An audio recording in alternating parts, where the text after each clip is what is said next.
Hi, I'm Dr. Donna Lane. And I'm Dr. David Lane. We're going to talk today about parenting, and this is the first in a series that we're going to do about parenting, helpful suggestions, tips, pitfalls, things that we feel like are beneficial and that you need to know as you're embarking on parenting your children. So, today, our primary focus for our conversation is going to be on motives, which kind of is an interesting topic to start with, to talk about parenting, but we specifically want to talk about what are our motives that we bring to the table that um, makes our choices or directs our choices about how we parent. A lot of times we parent based on motives that are really unhelpful or unhealthy. And we want to identify some of those motives for you first.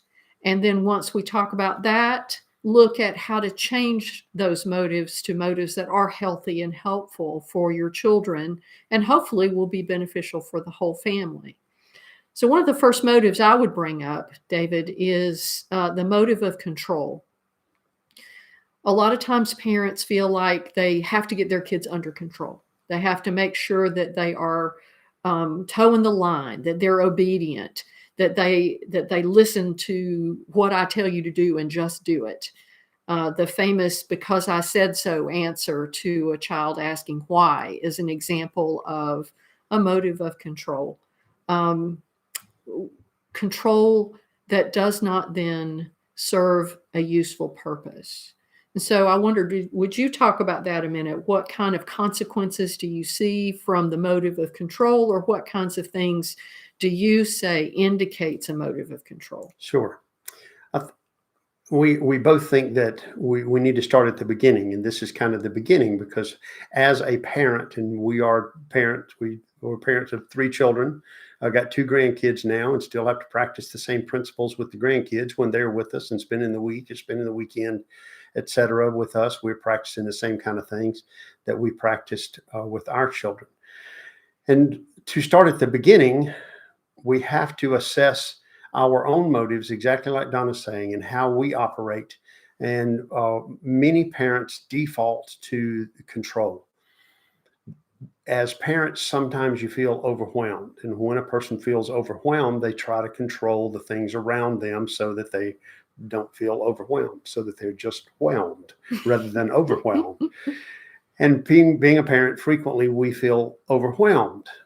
However, the downside when I try to control my children, when I teach them control, is that I'm teaching them something flawed. Number one, we don't think there's no such thing as control. That's a topic for another day because that's a fairly deep one and a fairly difficult one. But we just don't think there's anything to the rumor of control. We think that that's a false something that many of us chase. Much of the time we're chasing control, and it just doesn't exist, because if I had control, things would never get out of control, would they? If I had control, I would never feel overwhelmed, would I? And then the list goes on and on of because I can't control things, I feel a certain way and I chase that illusion, etc. But when I am seeking control, I'm teaching my children control. And what's bad about that is you get on a continuum of control. There is only in control or there's out of control. It creates a false dichotomy. And so when I teach my children that they must be controlled all the time, I'm teaching them that it's possible to be out of control. Now, I don't want to get so philosophical that it gets unfathomable. But what I would rather teach them, a goal that I would rather them have, is to be responsible. And when I am doing something, or when I'm feeling something, or when I'm thinking something, is it the responsible thing to be doing? Am I personally responsible for me? Am I responsible for my feelings? Am I responsible for my actions? And do those actions and do those feelings impact other people, and do they benefit other people? That's what I want to be teaching my children, because every interaction that I have with my children needs to start with the motive of, there's a lesson here to be taught. There's a lesson for my children here in what I'm about to do. And am I going to teach them the right lesson? And if control is what I want to teach them, meaning that that's the biggest value in my life, not to behave yourself, because that's a whole different agenda. That has nothing to do with being in control or out of control. That has more to do with being responsible. And that's what I'm talking about. I hope that I'm not wandering or being too circular in this, and I don't want to get so obtuse as to have you think that, well, this guy's crazy. He doesn't know what he's talking about. He's really talking about control. No, it's very different things. If I teach my children to be responsible, that has nothing to do with control, and that's a huge life lesson. A second thing that I want to teach my children, because it turns out to be one of the keys to life, it's an absolute key to life, is to be good decision makers. And the way that I teach them to be good decision makers is I give them choices and I allow them to make choices. Now, the way that that's a key to life is you don't think about it anymore. I don't think about it anymore, but all day long, I am making 1,000, potentially thousands of decisions. I make the decision every morning of when I'm going to get out of bed. And that doesn't feel like much of a choice to you, but at some point in your life, you decided you were going to set the alarm clock for 6 or 7 or 7:15, whatever time your alarm clock goes off in the morning, and get up when that alarm clock goes off. That's a choice. You don't have to do that. In fact, you probably don't do that on Sunday. It's rare if you got to be up every morning at 6 o'clock to go to work or something like that, that on Sunday morning you get to sleep in. You don't set your alarm clock, and you'll wake up at 6 anyway, but you get to roll back over, and that's a decision. You decide to roll back over and catch another 15 or 20 minutes or 30 minutes of sleep.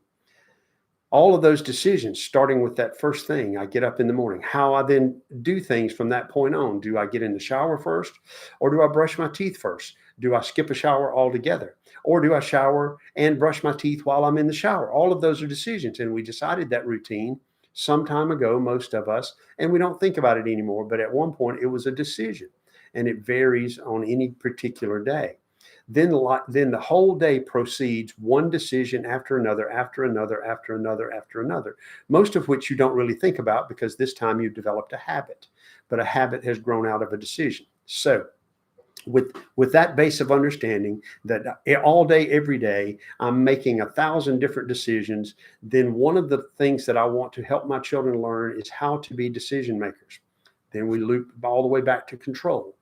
If I am controlling them and overpowering them, I'm taking choice away from them. So they don't ever learn, potentially, how to make good decisions. They go with whatever's the most powerful. And then when they get old enough, they think that, well, the one who screams the loudest gets what they wanted, and that's how the decision is made. And that's not a real healthy and productive way to make decisions. So I aid them in their ability, a key life skill of making good decisions, by letting them make decisions and not overpowering and not controlling them. Some decisions lead to really, really bad consequences. And those kind of decisions of safety and protection from harm, those kind of decisions I need to make for my children until they get to an age where they can evaluate things properly.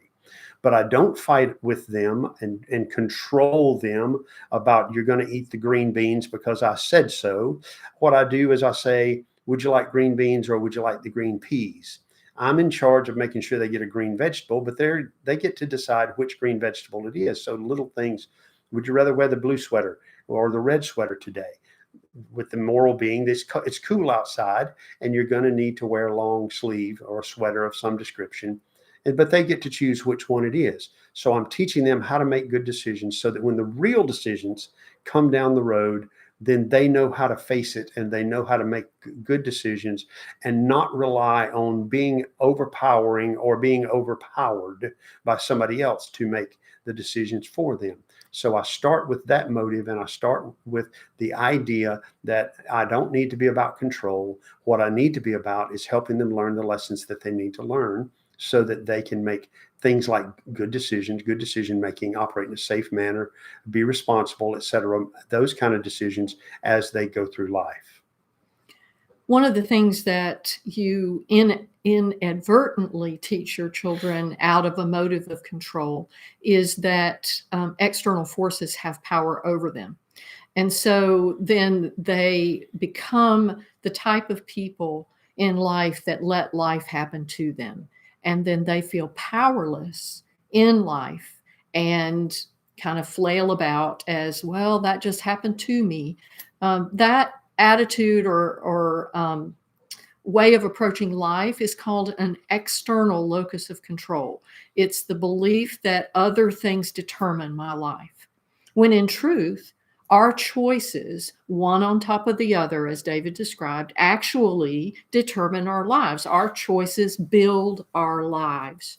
And so when you teach your children how to make good choices and responsible choices, which I want to talk about again in just a bit, good and responsible choices, you're teaching them what's called an internal locus of control, which means I have the ability to determine the course of my life. My choices matter. I am empowered in my life to make those choices. And the Now, power is inside me versus outside me. versus external. So that might not seem very important when a child is 2 years old.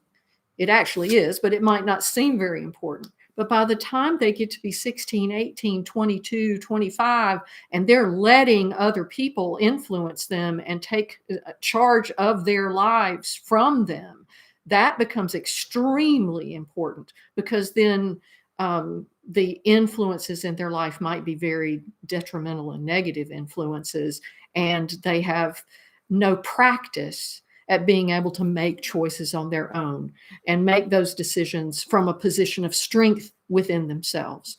And that's where you're teaching them out of a motive of teaching them the value of choice and responsibility becomes the greatest impact on how they see life in their future. Now, to talk a little bit about responsibility, I think responsibility is an extremely important value, and it really has to do with ownership. You want to teach your children not that you own their problems or that you own their behavior, but that they are responsible. They own their choices. They own the consequences of their choices. One of the things we often said to our children as they were growing up, and that we still say to our grandchildren, is, who made that choice? And of course, the answer is often, when it's a poor choice, is often, I did, with tears. Yeah, you made that choice. And so who owns that consequence? That's not me. I don't own that consequence. You own that consequence. So they learn that their choices have impact. If I think that I can turn over a table and somebody else is going to pick it up, and it doesn't matter that I turned over the table, then I learned that my choices don't have any results. My choices don't matter. And it's a very, very short walk from my choices don't matter to I don't matter. And when I start believing I don't matter, I start treating other people like they don't matter. And this is something that builds over time. So you want to start very early with helping them learn how to be responsible and how to make responsible choices. Ownership. If I chose it, I own it. And I am responsible for the consequences that come to me too. I can't blame somebody else for life happening to me.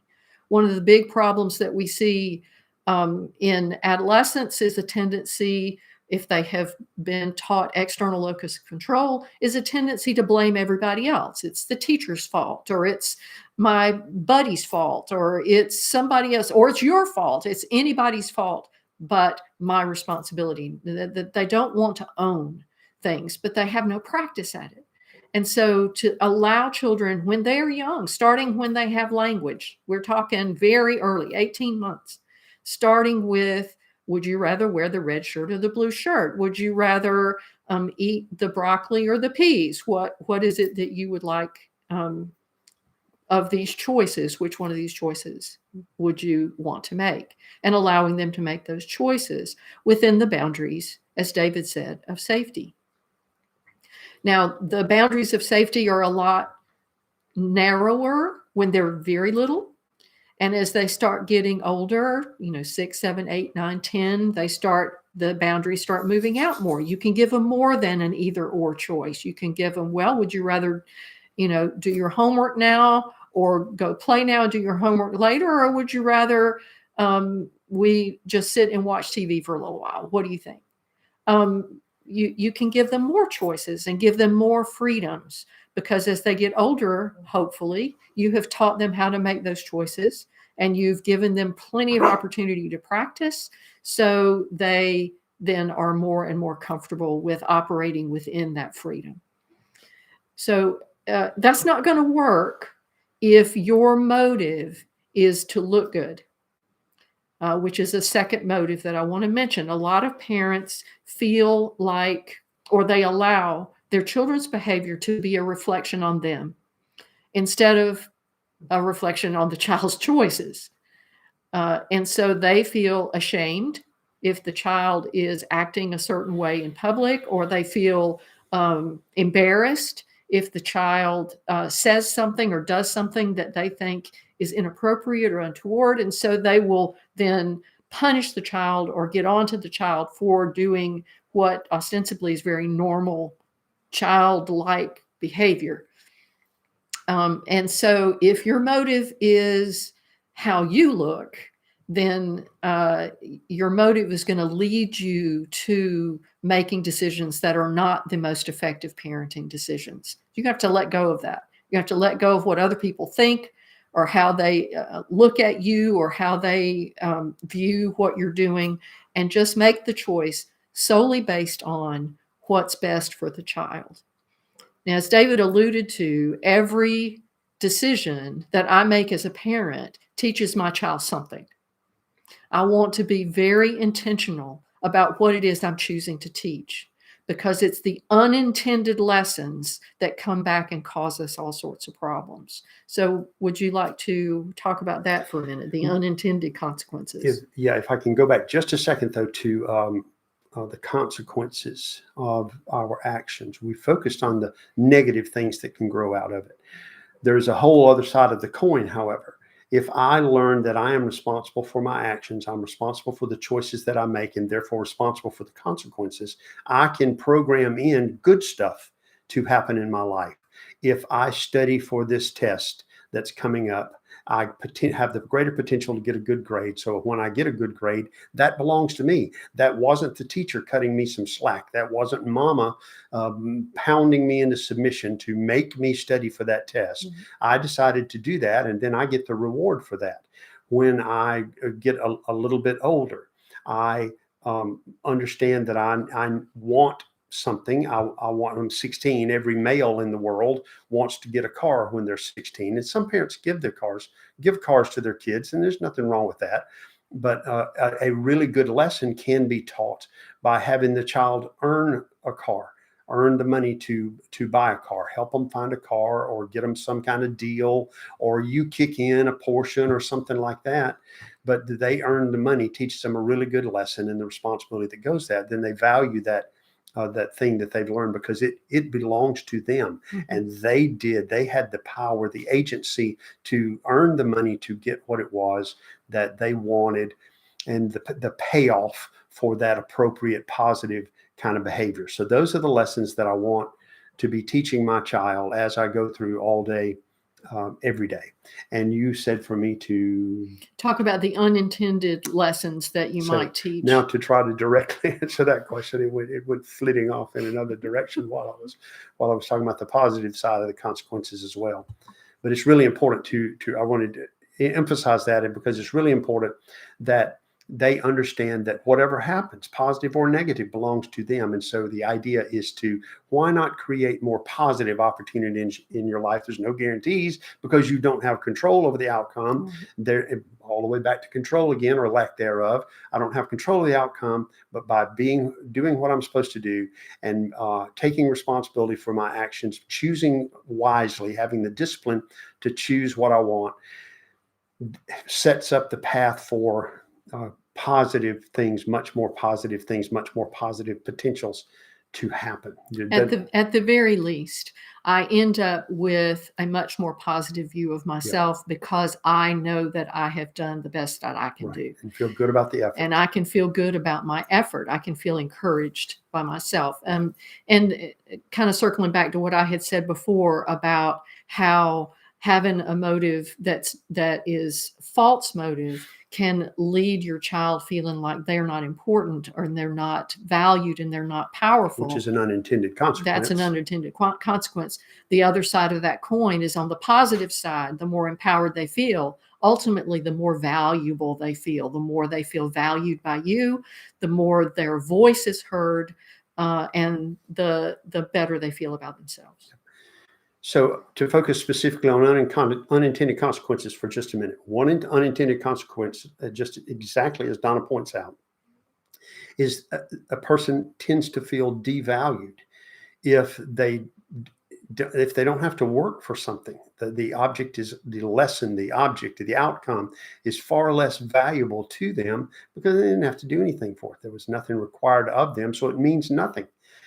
You get what you pay for is an old adage, and that's just the truth. I paid for it in my effort, then it means something. I paid for it by a series of good decisions that led to a good path, then it means something.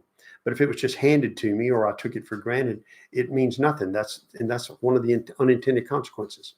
A huge unintended consequence frequently is, what am I teaching my child about who they are? What am I teaching my child about how the world works? What am I teaching my child about how relationships are? What am I teaching my child about my gender and other gender? If I am doing X, Y, Z, if my motives are control, if my motives are power, if the way that I deal with things is to overpower people, what am I teaching my child? An unintended consequence is I teach them exactly that, to overpower, to ultimately to get their way, to get what it is that they want. And then they go into school, and you can't overpower the teachers. You can't overpower the principal, and you're going to run into a lot of trouble. It's going to be continuous conflict. You skate through 12 years of school, then you can't overpower your boss when you go to your first job. You join the military, because I had friends. I remember friends as a teenager. Well, I'm getting out of here. I'm sick of this. I joined the Army. I don't care what the. And then what happens in the Army? Got something about somebody worse than their parents telling them what to do, run their life, and so they run from one display of power to another display of power and run in conflict with that power continuously. All of which are unintended, because my basic belief about parents is the vast majority of them do the very best that they can with what they have. And if I don't know any better, then I'm doing the best that I can with what I have.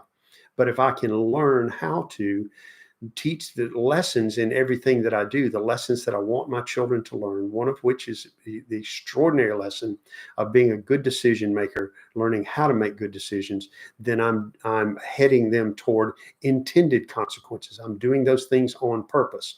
And that helps me then avoid unintended consequences if I have intent in what I'm doing. I intend to teach them a lesson about how to make good decisions. So I ask them, do you want to wear the red shirt or the blue shirt? So I start really small, really simple, so that then when they get up to be teenagers, just exactly like Donna said, and there are some life-altering, life-threatening decisions.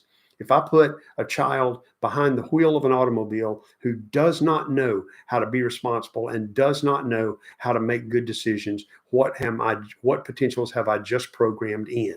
No guarantees of outcome, but what potentials have I just created? Unintentionally. Whereas if I teach my children how to be good decision makers, I teach them how to be responsible, and I teach them how to think about my impact of my action on other people, then I decrease the potential. I never can eliminate it. I can't control the outcome, but I can help decrease the potential for bad things happening. Just to continue the example, when I put them behind the wheel of an automobile. And so it's important to be intentional, so that you are creating a situation in which you are intending to teach lesson A rather than the unintended lesson of B is what you ultimately teach. And I use the royal you. I keep saying you and we because I'm a parent too. And there's nobody gets out of this thing unscathed. They really don't. It's tough duty that you're absolutely never trained for. All you can do is use your best judgment. But the place to start is in the mirror. You go look in the mirror and you truly assess, how is it that I operate? Then what is it that I want to teach my children? And if I decide that I want to teach my children how to be responsible, then I do the things that take me toward teaching my children how to be responsible, which starts with me. I can't teach my children how to be responsible if I'm irresponsible. I can't teach my children how to be strong, hard workers if all I do is lay on the couch all the time and complain about how hideous the world is. So I have to first take that hard look at me. If my motive is power, if I'm constantly struggling for control or feel out of control, I've got to assess that and do something about that, because I don't want to pass that on to my children. I want to stop it and not put it on the next generation. And as you start making those changes within yourself, from you make the switch from control as a motive to choice and responsibility as your motive, then your children are going to catch what you're learning. Right. They observe you, and they actually learn a lot more from what they see you doing than from what you tell them to do. That's right. They are observing you all the time, and they're going to imitate you. They're going to mimic you. If you see your children throwing stuff across the room, you need to first ask yourself, did I model that for them? Where did they learn that? Where did they learn that?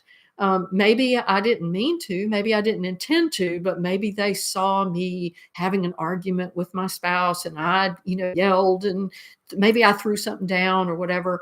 And I wasn't even aware that they were in the room or that they were paying attention. They learn what you do. Mm-hmm. So to, as David said, look in the mirror and evaluate yourself. Where am I coming from? What are my values? And what are those things that I really want to teach my children? And then how can I intentionally teach that? In order to switch your motive from control to choice and responsibility, you need to recognize what you own, take responsibility for those things that you own. Don't blame somebody else. Don't shrug your shoulders and say, well, it's somebody else. My parents taught me this. There's nothing I can do about it. That's not true. You have a choice. You can always choose to do something different from what your parents did. And then make those decisions, make those choices. And when you make a mistake, take ownership of that mistake and say, I'm responsible for that. And I'm responsible for whatever consequence comes from that. Now, sometimes taking responsibility doesn't feel very good, but I will guarantee you one thing. It's a lot better and feels a lot better than blame or abdication of responsibility, where you feel powerless and worthless and unimportant and unheard. Those feelings are very negative and very detrimental. But when I take responsibility, I feel empowered. I want my children to have that same feeling. Even if I have to take responsibility for something negative, I want them to have that same feeling of knowing, yes, not only did I choose that, but I have choice all the time. I can always choose something different. And that's the thing that makes us more empowered, is the recognition that we always have another choice. So we're going to do a series of these on parenting, because there's so many critical issues in parenting and relationship with between the parents and with the children. So many important lessons that we need to teach our children, starting with my own issues and my own way that I think, and the way that I feel, and the way that I believe, and the way that I act. And how am I going to impart what's important to my children was where we wanted to start today. But we plan to do a series of these to hopefully help people to think about some things that are not immediately self-evident frequently, and to think about perhaps the changes that they can make and the choice that they can make, because every parent I have ever known wants the best for their children, and we want to help you get the best for your children. All right, so please follow us on YouTube and check back in as we continue to add to these videos about parenting. And we look forward to seeing you the next time we come. If you have any questions that you would like for us to explore in parenting, you can always email us those questions at thedoctorslane@gmail.com. And we look forward to hearing from you. Take care.